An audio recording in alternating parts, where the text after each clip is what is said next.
At the beginning of the service, Pastor Linda indicated that we have planned everything out. We are ready. We are organized and set to go. And yet something might happen. And when it does, we'll have to just go with it, I think. Those are my words, Pastor Linda. Well, I was sitting in my chair, or maybe I was sitting in Jennifer's chair, and all of a sudden I realized that the scripture text that I printed out in large font so that I could read it was left on the printer. And so I'm going to do my best to read from this very small fonted Bible, John chapter 20, verses 27 through 31. I think I got those verses correct. I think John 20, 27 through 31. And we hear these words.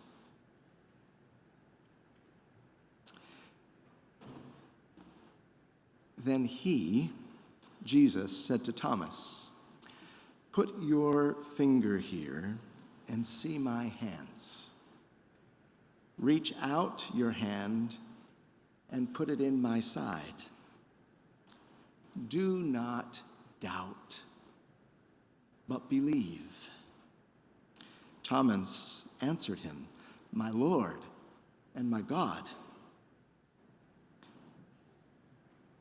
Jesus said to him, "Have you believed because you have seen me?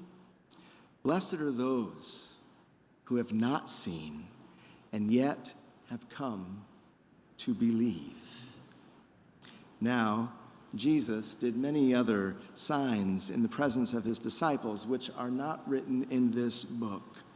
But these are written so that you may come to believe that Jesus is the Messiah, the Son of God, and that through believing you may have life in his name. The words of God for the peoples of God. Thanks be to God. Thank you to Howard and the band and our vocalists for taking us closer to find today as we continue in the series that Pastor Linda has invited us all to experience this summer, LifeSong playlist. And today's title, Closer to Find. Can we thank them one more time?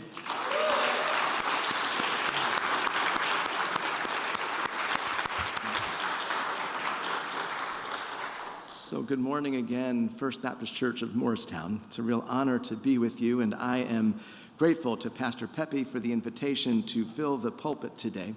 And it's a real privilege to be with you as we have and will continue to honor John and Lois today. Thank you, Pastor Pepe, and thank you, Moet, for the generous and kind words of introduction that you offered.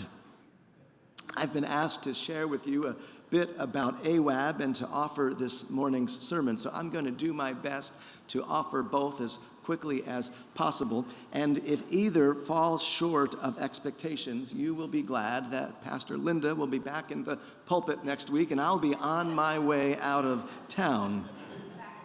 Actually, I am not too far out of town. I have been spending about 3 weeks here on the East Coast, here in New Jersey specifically, visiting with family. My folks live in a retirement community, one of the Crestwood Villages communities. Some of you may know them in Whiting, New Jersey. And so it was about a 45-minute drive this morning from their place to here. And as I was driving, I first was listening to one of my playlists that I like to listen to. And then as I got closer to First Baptist, I thought, I need to get into the zone for the morning. And so I scrolled through my YouTube playlist and I pulled out Indigo Girls and Closer to Find, and I listened to it. I think I listened to it, honestly, about 7 or 8 times before I got here. It's 4 minutes long, at least the recording that I was listening to. So about a half hour's worth of the Indigo Girls as I drove through the Pine Barrens of New Jersey.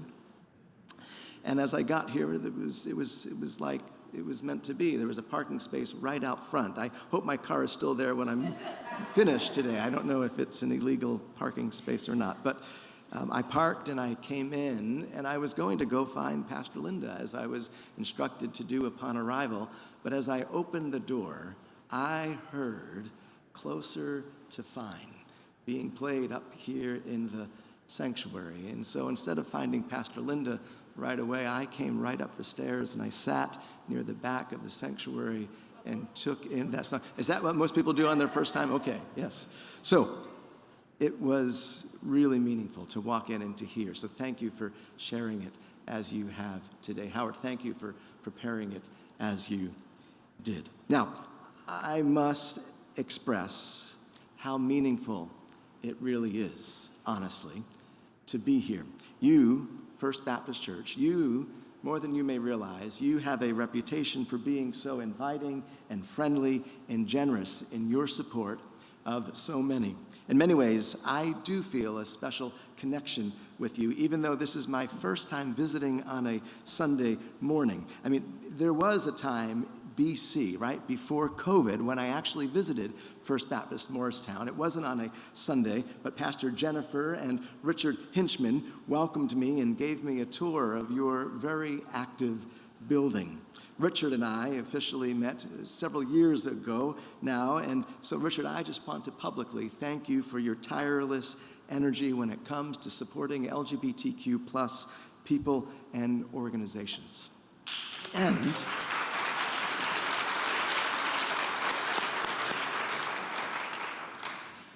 And by way of a special connection with you, it's humbling for me to know that I am here today at FBC, where once one of my heroes and mentors participated, the Reverend Dr.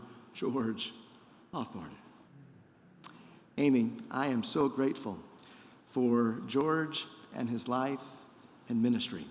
He and I shared many memorable experiences together over the years, and for a season, as you know, we served churches in Pennsylvania that were just miles apart.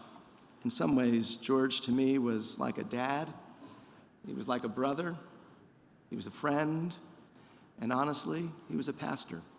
When I wrestled with realities over the years, there were two people that I would pick up the phone and call. Back in the days when we picked up phones, right? And we didn't text, I called. And when I heard George's voice at the other end, and his calming way of being, and pastoral ability to love, I knew that I was going to be okay. George and another ABC pastor, Merritt Marsango, George Merritt Marsango and I made a road trip about 25 years ago. I don't know if you remember this, Amy. George drove his then near-new Mazda Protege.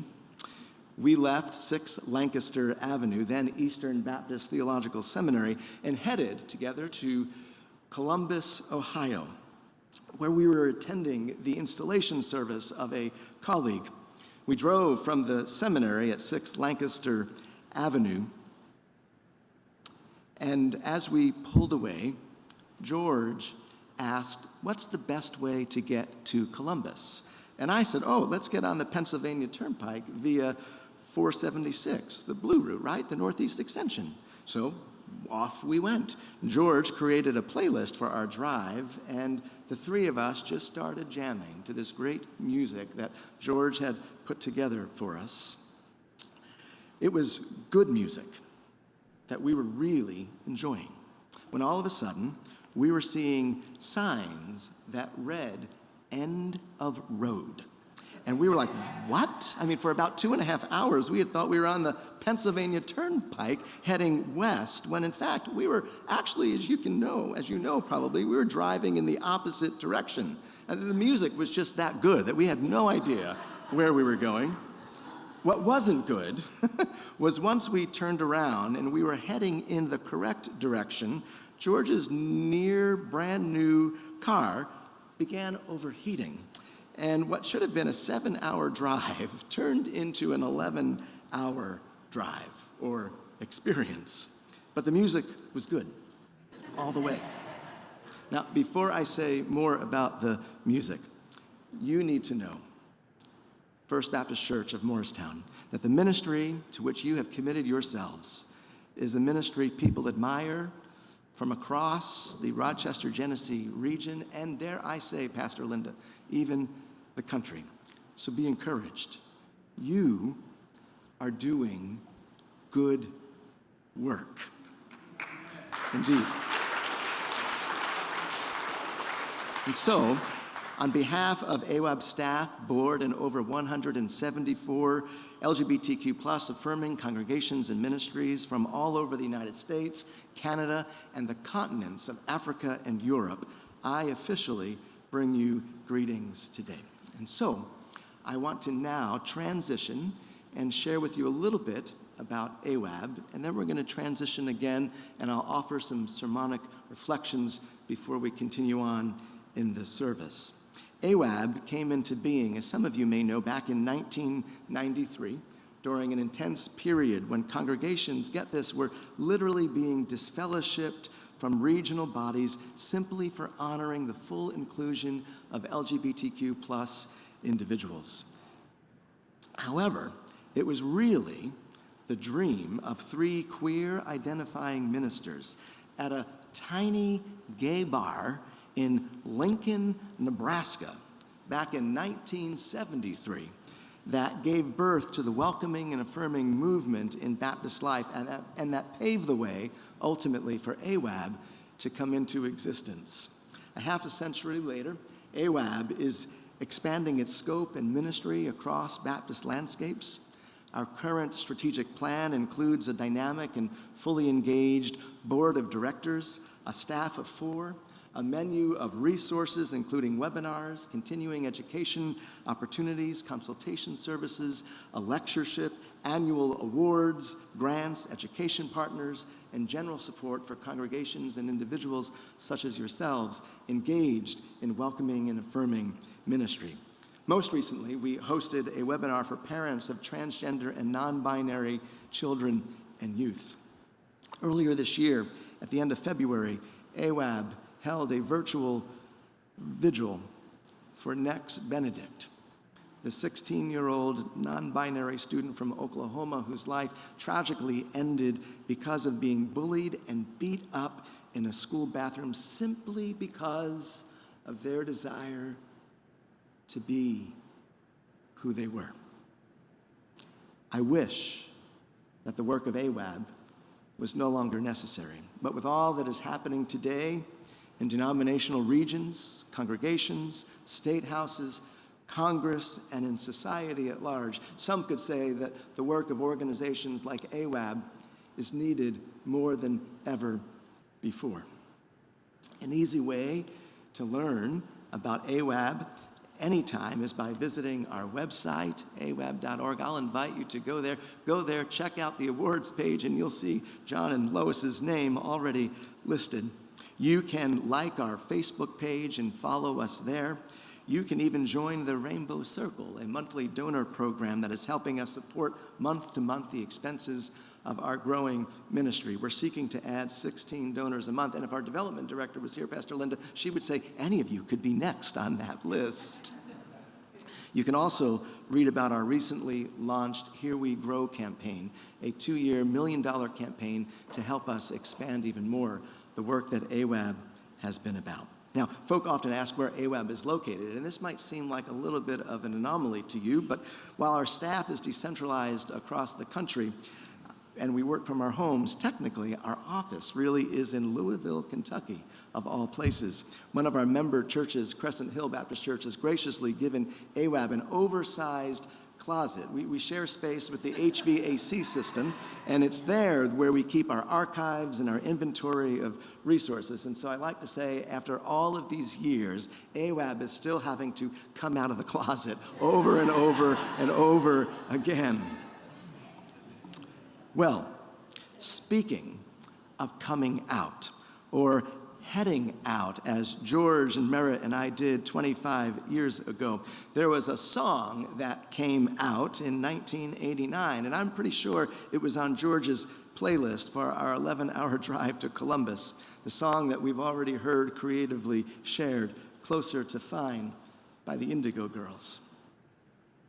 I'm going to say more about that in a bit. And our text today that I carefully tried to read as best as I could with that small font. In our text from John 20 today, Jesus says, "Reach out your hand." And this is where, Howard, the sermon reflections will begin. Jesus also says, as we saw creatively displayed on our screens, "Blessed are those who have not seen and yet have come to believe." You see, pun intended, these are words that were told by Jesus. These were words Jesus used in his exchange with Thomas, who was known as the twin. We read about that detail a little bit before we picked up today in verse 24. Why we're told Pastor Linda Thomas was the twin, I don't know that we'll ever know for certain. Scholars can debate it and they can look at it from all different angles.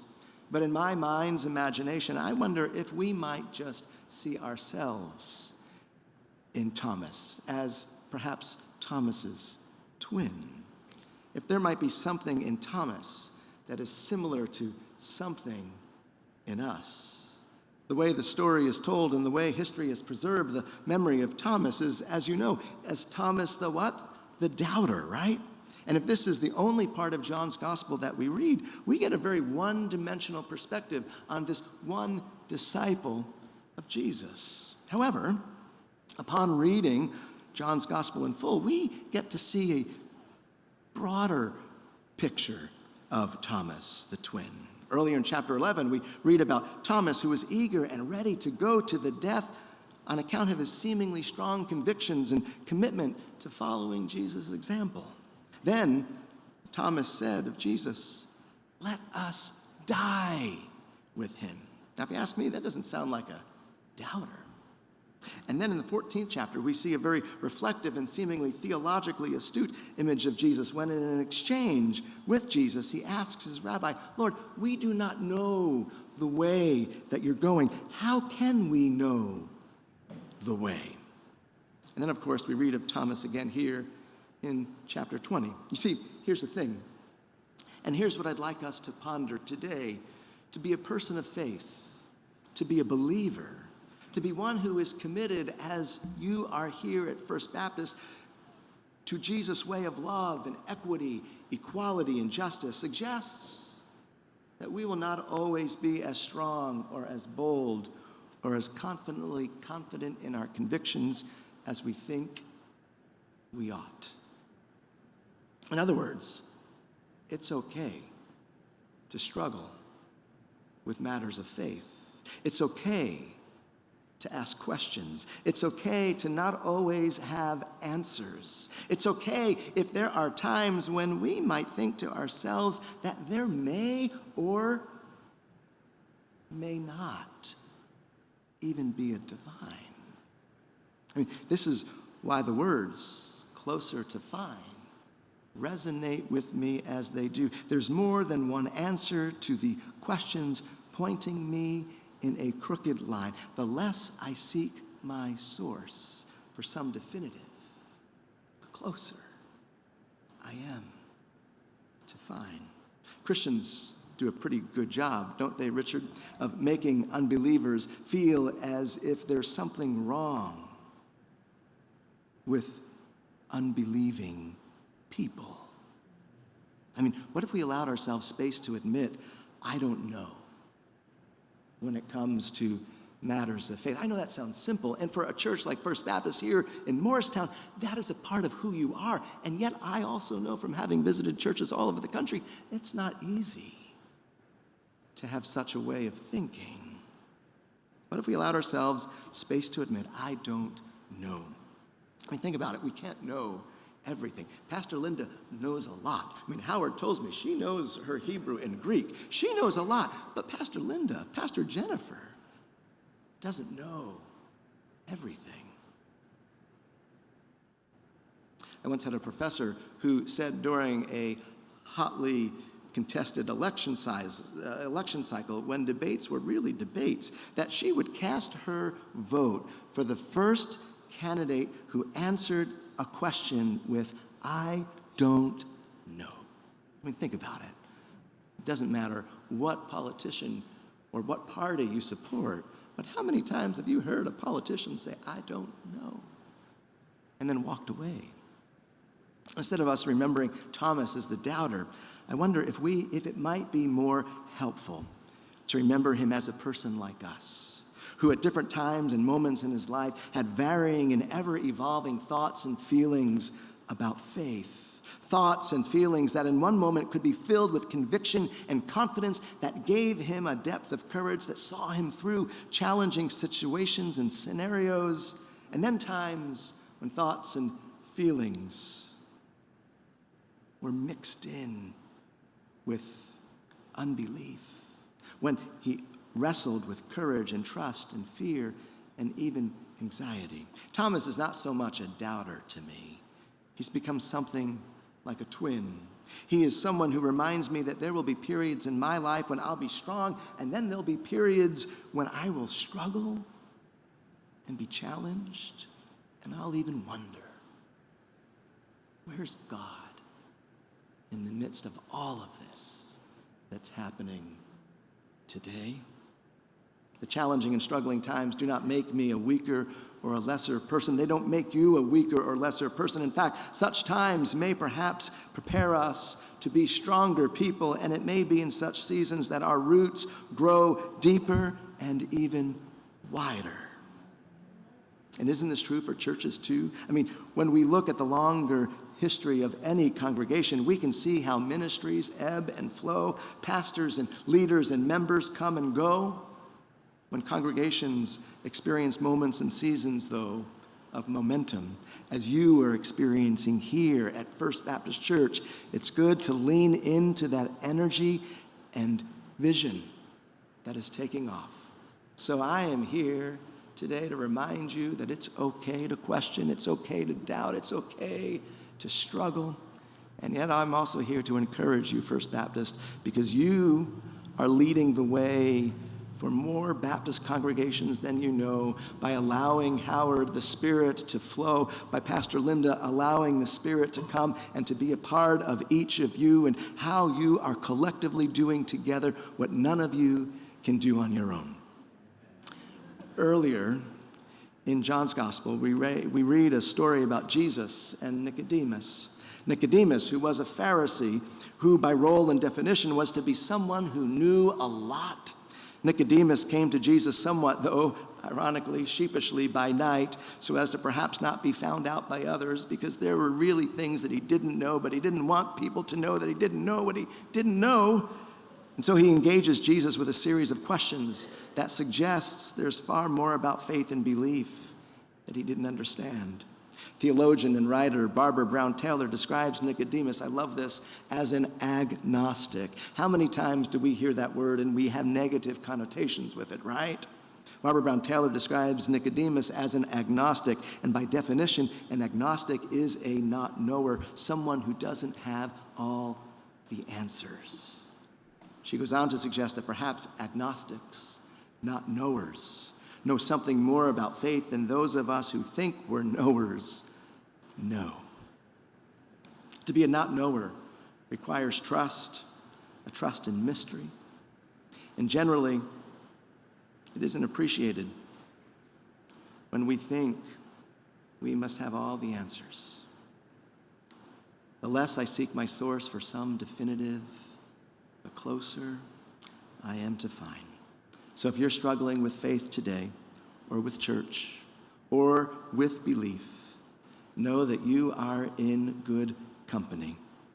If you find yourself in an agnostic frame of mind, or even in a not believing way of being, it's okay. In fact, there may be something about faith that you, in your place, can help others appreciate. As First Baptist seeks to be a place that invites all to come with questions and doubts, with beliefs and struggles, may you continue to be a home where individuals like Thomas the twin can find a place to belong, whether we believe or even struggle to believe. We saw the quote earlier on the screen at the beginning of the service by author Madeleine L'Engle, where she commented, the disciples did not bother to try to understand the resurrection body. I mean, how many of us go to seminary, and we wrestle theologically with what happened with the resurrection. We put so much of our faith on an idea that we can't really honestly explain. The disciples did not bother to try to understand the resurrection body. They doubted. And then they believed. They believed something so wonderful that it changed this broken, fragmented, beaten down little group of women and men in a moment, from depression to enthusiasm, from despair to new life, vibrant and unafraid. If you ask me, John's gospel broadens Jesus' statement, "Blessed are those who have not seen and yet have come to believe," to also, "Blessed are you who do see and struggle to believe." First Baptist Church of Morristown, think about that and keep doing what you're doing. You're doing good work. Amen.